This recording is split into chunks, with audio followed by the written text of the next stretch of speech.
everybody's favorite fantasy football kicker, the Chiefs' Harrison Butker, bashes Pride Month and tells women to stay in the kitchen. I just got to appreciate the fact that that's the article title.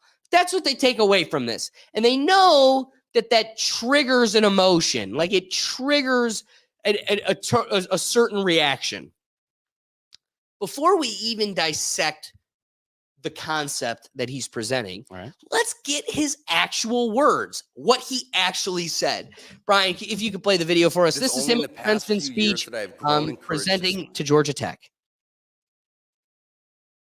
It is only in the past few years that I have grown in courage to speak more boldly and directly, because as I mentioned earlier, I have leaned into my vocation as a husband and father, and as a man. To the gentleman here today, part of what plagues our society is this lie that has been told to you that men are not necessary in the home or in our communities. As men, we set the tone of the culture, and when that is absent, disorder, dysfunction, and chaos set in. This absence of men in the home is what plays a large role in the violence we see all around the nation. Other countries do not have nearly the same absentee father rates as we find here in the US, and a correlation could be made in their drastically lower violence rates as well. Be unapologetic in your masculinity, fighting against the cultural emasculation of men. Do hard things. Never settle for what is easy. You might have a talent that you don't necessarily enjoy, but if it glorifies God, maybe you should lean into that over something that you might think suits you better. I speak from experience as an introvert who now finds myself as an amateur public speaker and an entrepreneur, something I never thought I'd be when I received my industrial engineering degree. The road ahead is bright. Things are changing, society is shifting, and people, young and old, are embracing tradition. Not only has it been my vocation that has helped me and those closest to me, but not surprising to many of you, should be my outspoken embrace of the traditional Latin Mass. I've been very vocal in my love and devotion to the TLM and its necessity for our lives. But what I think gets misunderstood is that people who attend the TLM do so out of pride or preference. I can speak to my own experience, but for most people I have come across within these communities, this simply is not true. I do not attend the TLM because I think I am better than others, or for the smells and bells, or even for the love of Latin. I attend the TLM because I believe, just as the God of the Old Testament was pretty particular in how he wanted to be worshiped, the same holds true for us today. It is through the TLM that I encountered order and began to pursue it in my own life. So, I didn't want to bore you like the last segment, so we're not going to listen to the whole thing. But I choose this segment of it because what's ironic is the articles written about it ignores the first half of the speech, the opening up part where it tells men, the world's trying to justify an absence of men in the home, that men aren't necessary in a domestic or holistic nuclear family. And there's this immaculate what is it? Maculization. What? Or why did emasculate? That's emasculization. Emasculization of men, and he just suggests they love painting Goggins and Joe Rogan and all these people as like conservative people just because they're telling you be a man and do hard things. So when you go to CNBC and all these other different article heads, when they're talking about Chiefs kicker Harrison Butker bashes Pride Month and tells women to stay in the kitchen, they totally leave out how he opens it with first kind of this poetic exclamation of men, to be men, and that this murder of men is calculated because we're trying to destroy the nuclear family and the bedrock of just individuals in their homes. But what the article highlights is when he goes on to say, I think it is you, the woman, who have had the most diabolic lies told to you. Some of you may go on to lead successful careers in the world, but I would venture to guess that the majority of you are most excited about your marriage and the children you will bring into this home or into this world. You can't say that. You can't say that. I can tell you that my beautiful wife, Isabel, would be the first to say her life truly started when she started living her vocation as a wife and as a mother. I am on this stage today able to be the man that I am because I have a wife who leans on her vocation. I'm beyond blessed with the many talents that God has given me, but it cannot be overstated that all of my success is made possible because a girl I met in band class back in middle school who would convert to the faith, become my wife, and embrace one of the most important titles of all, homemaker. The world around us says that we should keep our beliefs to ourselves whenever they go against the tyranny of diversity, equity, and inclusion. We fear speaking the truth because now, unfortunately, truth is the minority. Not the deadly sins sort of pride. Oh, this is when he goes on to shit on pride. They highlighted this. This is like its own expert. Like, we're going to just totally brush over how he brings up very legitimate points. Like, we do fear truth and we should stand up against it because truth has become the minority. But then they just want to highlight this one little part. It's pride, people, not the deadly sin sort of pride that has an entire month dedicated to it, but the true God-centered pride that is cooperating with the Holy Ghost to glorify it. But what's interesting is they totally leave out how he's talking about just pride, but in a totally different aspect. And that whole diatribe trying to empower people and give them motivation. Of course, they leave that out because that doesn't further the picture they push. And I want to, when I toss it to you, David, and then the group, I want to also inquire something. It's sad that like I really couldn't be a homesteader today without a second income. That is what our economy has become. And some would say that that's kind of the goal, right? If the goal is to have nannies and random strangers raising your children, and if the biggest threat to what we're doing is a strong domestic home life, well, how do we disrupt that? Well, we make homes so unaffordable that your wife can't even be a homesteader if she wanted to. She's also got to be a CEO because we don't raise moms. We raise CEOs today. So I flip it to you with this. When you have a headline, this damn Chiefs kicker bashes Pride Month, but then also tells women to stay in the kitchen. Like, I get that we spent 30 years and a lot of feminist group dollars on convincing us that like that's like a dig, like that's just cruel. But like, if you looked at me and said, stick with the lawnmower and you know, I don't know, the electrical of the house, I wouldn't be like, oh, I'm feeling victimized by that comment. I would say, yeah, that's actually the responsibility I have here.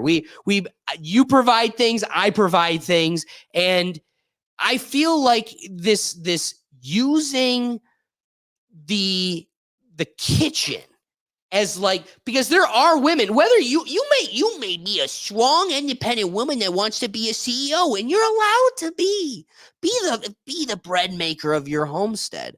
But just know that there are women that are totally fine and actually prefer being a mother. And unfortunately, what breaks your reality and your statistics is those tend to be the majority. So if the majority of women do prefer this type of lifestyle, where do we get off degrading them and belittling this instinct and feeling that they have, not being ashamed of actually wanting to be a mother? Like, we're using the kitchen as a way of making you feel this big and I spit down on you for having an instinct to wanting to be a mother, because there's this connotation with the kitchen. I'm pretty damn good in the kitchen, and I got balls. I love the kitchen. Brian, put yourself on there. Brian, do we have a friend that lives in the kitchen more than Brian?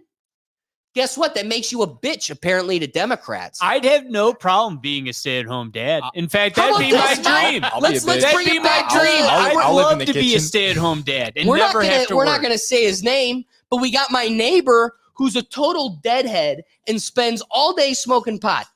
His wife was a CEO. She made big bank. She lived the big bad dream.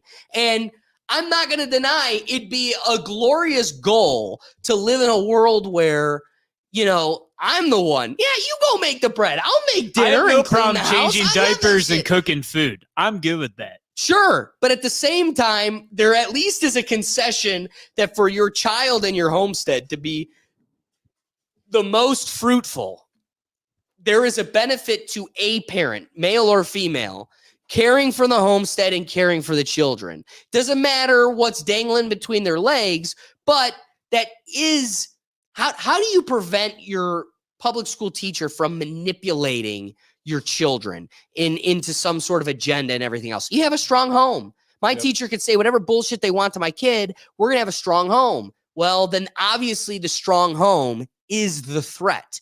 And that seems to be why their crosshairs are on it. I don't know. What are your thoughts? Oh boy, I got a few different things here. So he mentions he starts. So let's start off with a little context on. So this is a commencement speech for a religious school, and obviously this is a lot of preaching to the choir, kind of saying what the beliefs of the schools are. And it wouldn't shock me in the slightest if this particular university college decided that, hey, we're going to have him on here because he says some maybe some controversial things. But in the meantime, you'll search up the university, which I did right. As I was reading this article here, search it up, see what it's all about. Yeah, it's a faith-based school. So I got a couple thoughts here. I'm going to start with the fact that he throws out specifically Old Testament God, not New Testament God, Old Testament God, which is very specific. That's a very specific God. I don't know how many of you are into your religious canon here, but that homeboy is not exactly. He's more of the smiting God. He's the one that's really going to cause some problems in your life if you're not faithful. Versus. I think what he's trying to elicit. So the Old Testament, the reason why there's a holy day, you're not supposed to work on Sunday or how the Jewish faith interprets it, Saturday. It's a day of rest. So if we're gonna elicit God on one hand, and that's the reason why I'm successful, and that's why it's a good thing. On the other hand, you're being a little hypocritical. You play all your games on Sunday. Hypocritical. That's a big day.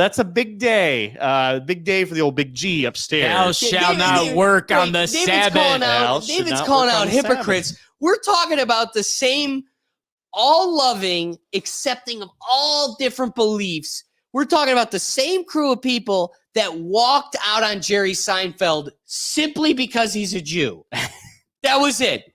All of it. What was it? Duke walked out on him, right? Because they were standing up for Palestinian rights. It's like, but you're supposed to be the group that's all loving to all people. So not only are you hating this Christian speaker who's got his gods mixed up, according to David's math, but then also like you've got.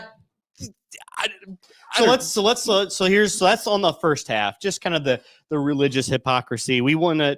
He could use. There's so many other different verses within the New Testament that are a bit more friendly to the the husband and wife being a holy matrimony, coming together, creating a family, making anew with flesh and blood. That's I think really where he should have taken it, and that would have been preaching to the choir, been doing all this. But instead, he kind of goes with, "Hey, woman, you got your degree. You're excited about your next step in the world. Well, let's throw it away and become a mom." Yeah, that's kind of the vibe I'm getting from it. Not, hey, find your soulmate, find the person who's going to add to your home and make that a bigger home.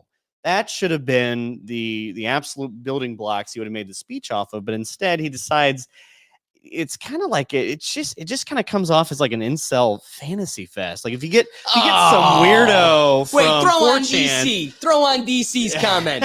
Incels. I think there's some truth. There's a reality to this. Not only am I trying to highlight this because somebody's trying to agree with me, but what I want to point out is, again, there's David gets to sit here as a successful homeowner with a successful wife, and he has a home. But there also is a truth that there's two of you. And if I need to emphasize an uncomfortable truth, it's I want a home. Yep.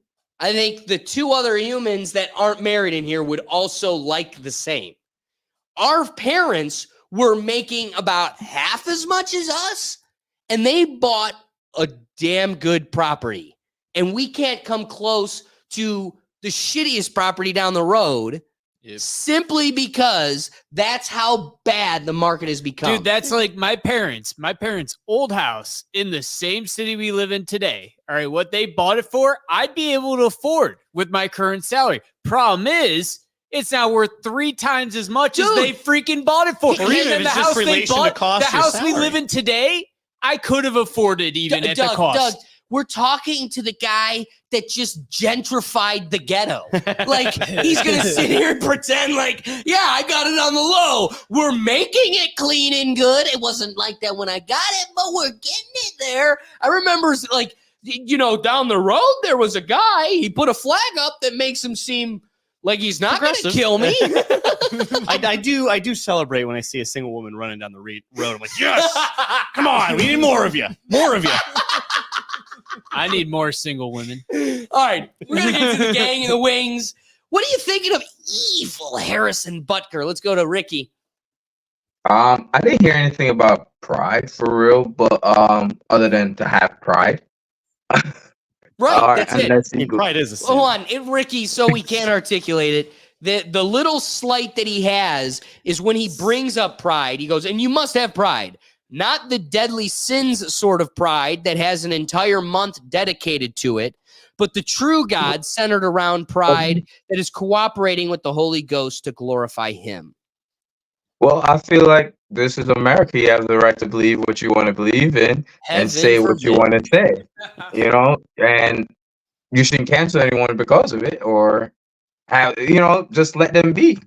If you didn't bring attention to it, no one probably would have known other than that who was in that auditorium that day. That's a great point. But you bring a fuss to it. Now more people gonna listen to Harrison Buckner and I think that's the point. That's why they hired him, because he was going to be a little controversial, maybe say a couple things that kind of go off the rails and get promotion for the school. This is this half cynical take I have is the school wanted this to happen just to promote the school just a little bit more. Hold on. If we're talking about the school wanting it to happen, Ricky, stay up here. What are your thoughts? Have you seen the Ohio State commencement speech? Oh my God. Let's go to the Ohio State grad. What are your thoughts of this Chinese guy, like doing interpretive dances, saying a whole bunch of babble that makes no sense? Yeah, a sing-along, so yoga stretches. Oh boy. So you can do a Freedom for Information Act on his speech, and someone did that, and he had like bullet points underneath his speeches, like kind of like highlighting who's he's trying to go for. There was a part in there, I forget exactly, I think it was right before the crypto part, where like underneath it, pause for effect so that it's like the alpha males in the group can self-identify.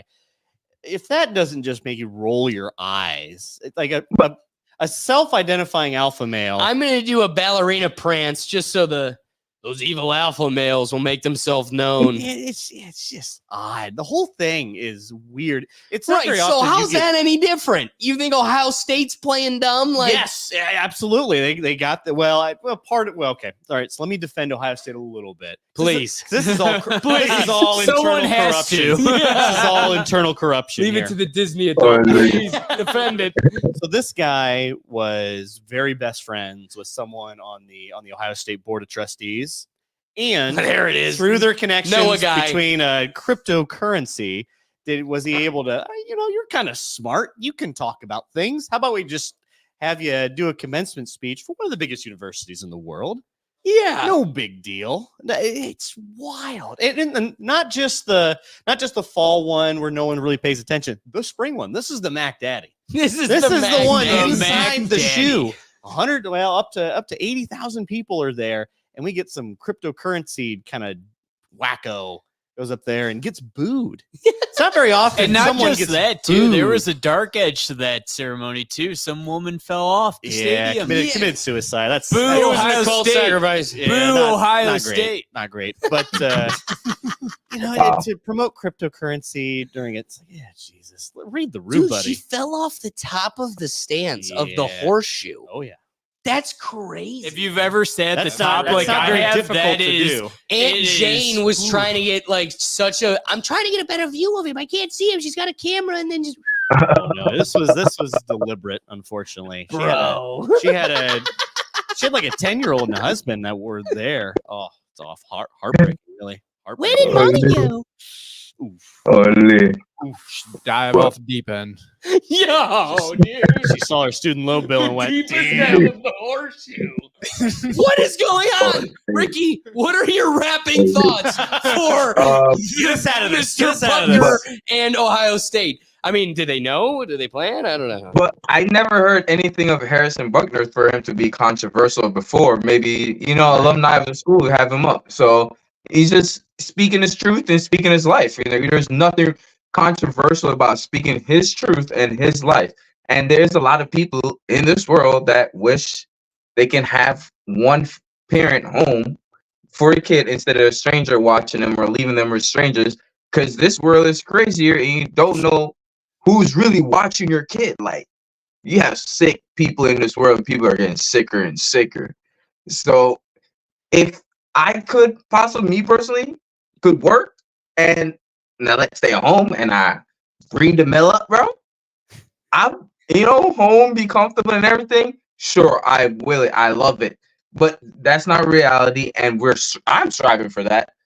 I respect what Harrison Buckner says. I think majority of women and men would agree. And if not, I don't know.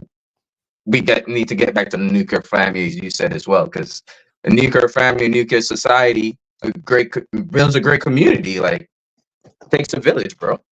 Yeah, boom. I love that point. And what I love the most about Ricky's point, like something that we didn't touch upon yet, is, dude, there's this assumption because it's provocative that this is the dude's nature.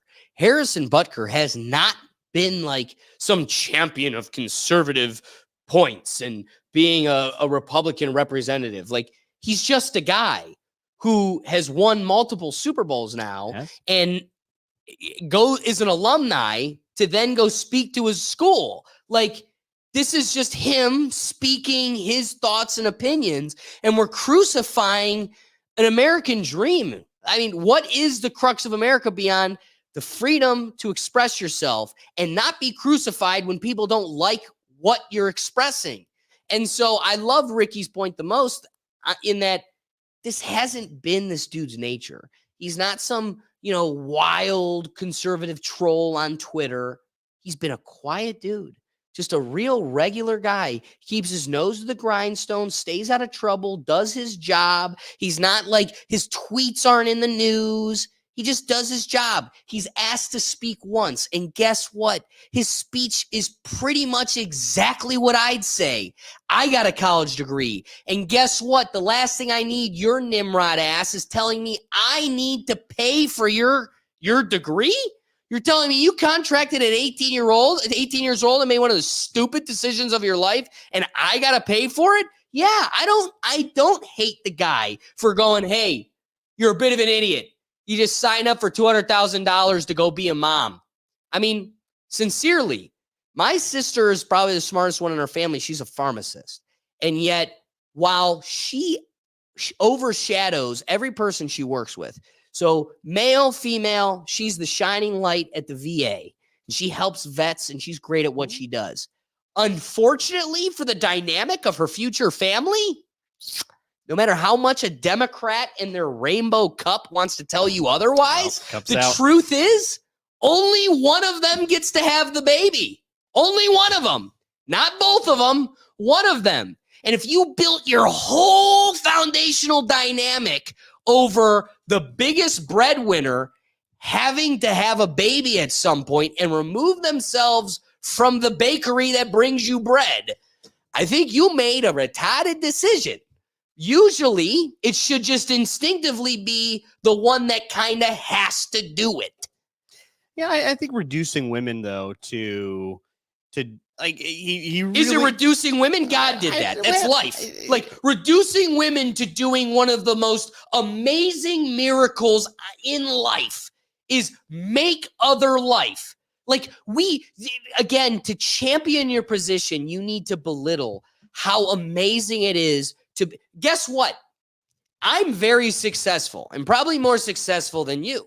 That means my mom did her job better than your mom. That's how great or how important of a vocation, taking Harrison Butker's word. That's how important of a vocation it is. It doesn't matter. Guess what? Steve Jobs built Apple and gave his kids the most expensive yachts that they can travel the world in. And yet they're still better off with mom. It doesn't matter how much money dad makes. They're still better off with mom. That's how the entire court system is built that way, for better or for worse. Definitely there's worse, but for better or for worse, that's the system. And its policy is only based on the fact that instinctively in the game of averages, you're still better off with your mom over anyone else. And it's the nurturing aspect. There's a nature. I don't have empathy the way. How about this? All right. Do you know why there are studies that show that oftentimes women are worse at driving? It's because they don't actually have the depth perception. They don't really, like, to us, when most men, like, the extension of the car becomes an extension of them. Like, I can feel the end of the hood. I have total space awareness, and it all comes down to spatial awareness, and that women don't tend to, and I'm just speaking, like, I'm not saying in speaking universalities, this is just in basic averages, what the science shows. But it shows that, there's this spatial awareness that they don't have as much as men do. But also, men fail to have nurturing characteristics, empathy, encouraging, strength building characteristics that uplift the people around them, that take care of them.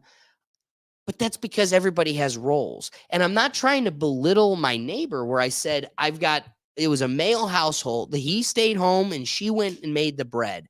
This is modern family. It can look in its own way. It doesn't have to be some concrete way.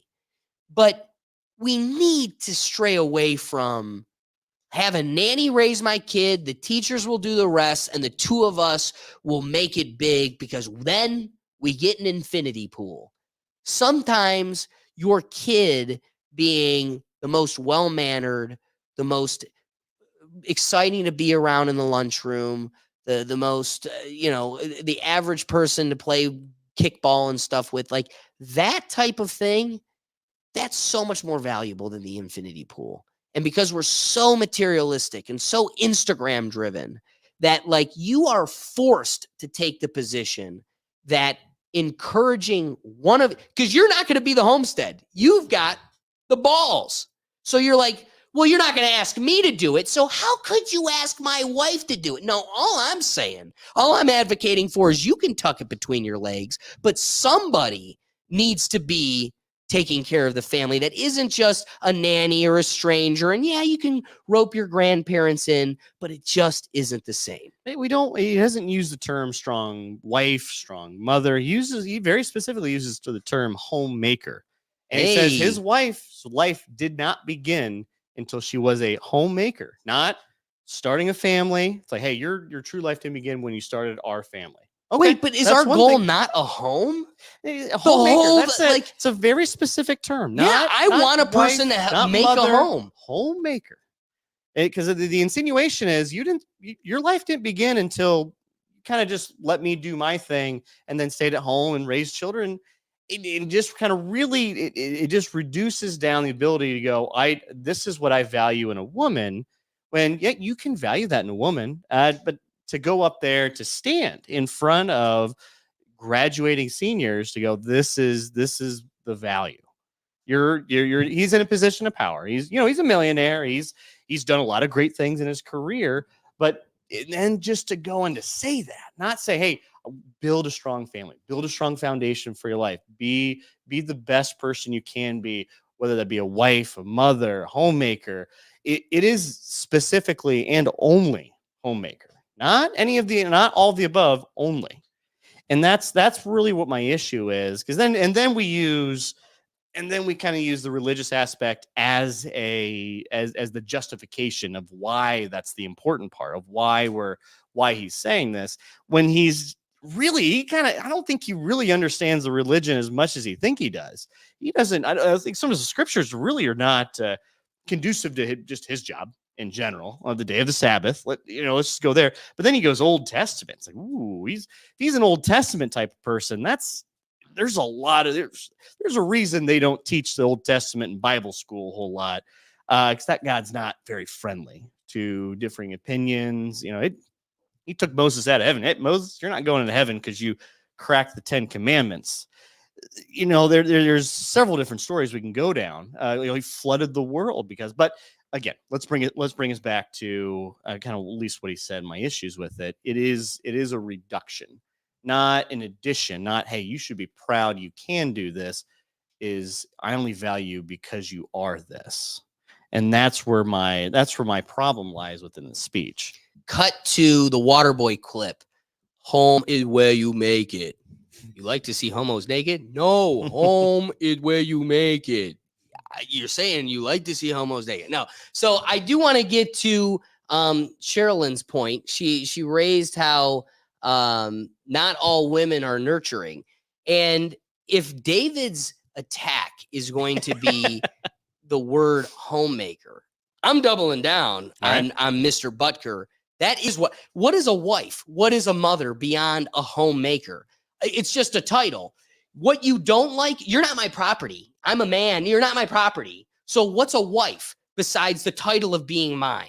No. You want to be a homemaker. What's a mother beyond being the caretaker of this child? No, the thing that makes the title of mom, the title of wife, anything worth carrying is being able to also deliver on the most important aspect, which is a nurturing full home. So when Sherilyn brings up how not all women are nurturing, that doesn't negate from the fact that that's still the goal. That's what we strive for. If you're going to say not all basketball players score 30 points in a game, not all of them are good. And also some of them suck and should be cut. That doesn't mean that striving for what we're trying to define as a good basketball player. So when you say the person that sucks as a good basketball player, well, again, it doesn't make them a basketball player. So this person, if not all women are nurturing or carry these characteristics, I agree. But obviously something happened in their life, that something has in their development, who they are,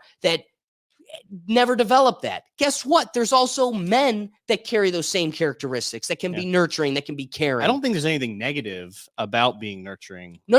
But what her position is that there's people that don't possess that characteristic. And so I can't speak in universalities about women when not all women hold that characteristic. But that means that there are people that don't meet the goal, that don't meet the mark. That's with any type of dialogue. So I don't think it negates the point that should be something we strive for, that we look for.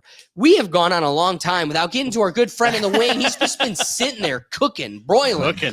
Silent Destroyer, what you thought? I'm just boiling, listening to you guys discuss silently destroy them. This is a very interesting topic, right? Because you can clearly see the professional NFL player that is talking this. Obviously, it's his First Amendment right. He's allowed to say whatever the hell he wants, right? At the end of the day, let's make that very clear, right? He is speaking from a place of ultimate privilege, right? Because in reality, like you said before, Alex, most men can't just go out and be the breadwinner while the wife stays at home and watches the kids. Like, that's not a reality for us anymore, We as men need to step up like a lot more in order to achieve that. Like, we have to basically be making multiple six figures if we want our wife to stay at home. Exactly. Right? And then you have the other side of it. It's like, you can see, I guess, irritation or frustration that he brings up, and he's trying to like sort of attack women or like belittle them, as they say. But the reality is, women are just stepping up too, and that's what it is. Like, they're getting more educated. They're moving up on the world. They don't really need men. Let's be real for 10 seconds. A lot of them don't anymore. That's why they're not getting married. That's why they don't have kids. they're just out here being boss babes and shit. Well, which is I don't know completely fine, about by the that. way. I wouldn't get too far Which down is- that line. I mean, Like at painting some with too broad point, of a brush you on that you one. can walk down the street because men have died for Of your course. ability to do so. Of course. Like, again, Right, but if but I'm I saying- keep being told it's not safe, like I can't safely walk down the street. Why? Because a man would do something bad to you. Well, we also look to other men for protection in those instances. So I'm not Right. also going to look to a strong, independent woman when I don't feel safe on the road. Well, I mean, this Well, comes back my to the whole bear. comment is Selective Selective Act. Women still don't have to be a part of the a draft. That is true. Of the And they, draft, yeah, true. and they don't want to be. But Yet they Equality want, to a we certain all degree. want equality, yet that would be true equality. If men have to go fight a war, dude. But that's 18 years why old, my point is what it is. You can't sit here and say they don't even need us anymore. And it's like, but you do. right, But you do because there's but- only one of us on the draft. right, but that's what I'm trying to get at, right? Yeah. What I'm trying to get at is the reality is we need each other. Yes, we are thank you. teams. We need to build families together. It's not just a man, not just a woman, right? Like we need to build our families together. We need to build society. Like Ricky said, it takes a village, right? So at the end of the day, I think it's really important to kind of like not kind of look at this so black and white, and so just like fit it into the stereotypical gender roles or whatever. Yes. Because yes. like you said, like your dad and my dad, they could just go bag groceries for 3 years and they could afford a house, Right. It was literally that easy to be a breadwinner, like the reality is nowadays, like you can't do that because our economy is just like, that's just not the way things work anymore. So that's just why it's really important. Yo, I got so distracted by DC's comment. I need David to open a new jar of pickles. He's calling you a soy boy. God He's calling you a soy boy. We got any pickle jars around here? I'll show DC. We will have a new jar of pickles on the next episode. Crack it open just to prove I can do it. Just to prove it. I didn't mean to derail your comment. I just got so distracted by that. Called It's out fine. here. Jesus. My David's God. gonna have to get down and give us 20, before the show starts.